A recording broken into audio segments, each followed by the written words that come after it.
कांच की एक विसर्ग नली लेते हैं, उसमें किसी भी गैस को लेकर बहुत कम दाब 0.01 mmHg तथा उच्च विभवांतर 10,000 वोल्ट पर विद्युत प्रवाहित करते हैं।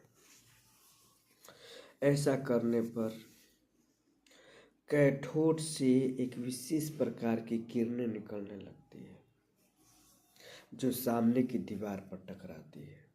इन किरणों का नाम कैथोड किरण रखा गया।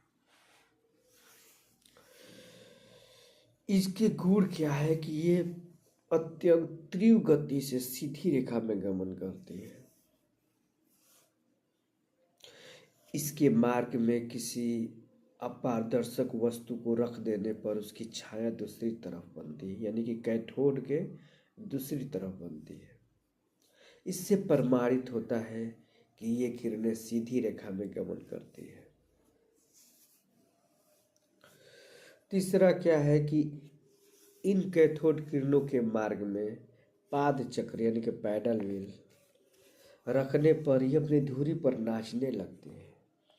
इससे यह सिद्ध होता है कि ये किरणें छोटे छोटे द्रव कणों से बनी है। चौथा ये है कि इन कैथोड किरणों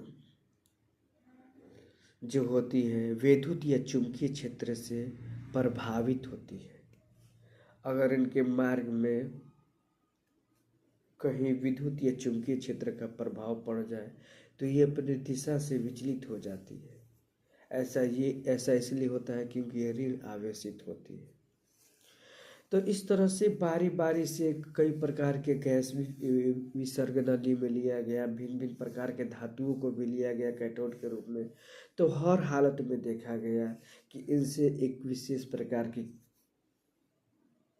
किरणें निकलती है, ठीक है, और ये ऋण आवेशित होती है। तो इस तरह से कहा गया कि जब हर एक तत्व से निकल रहा है तो यानी कि ये परमाणु के मौलिक अवयव है। उसके बाद क्या हुआ कि थॉमसन ने आवेश और द्रव्यमान का अनुपात इन कणों का, यानी कि कैथोड किरणों में जो कण होता है उन कणों के आवेश और द्रव्यमान का अनुपात प्रयोग द्वारा ज्ञात किया। भिन्न भिन्न धातु लिया और सब में देखा कि इलेक्ट्रॉन यानी कि कैथोड किरणें में जो कण होती है उनमें आवेश और द्रव्यमान का अनुपात 1.76 गुणे 10 के पावर 8 पाया। 1.76 गुणे 10 के पावर 8 कूलम्ब पर ग्राम पाया।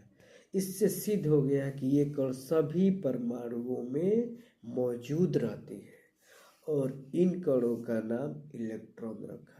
इस प्रकार से इलेक्ट्रॉन की खोज जे थॉमसन ने की। Thank you.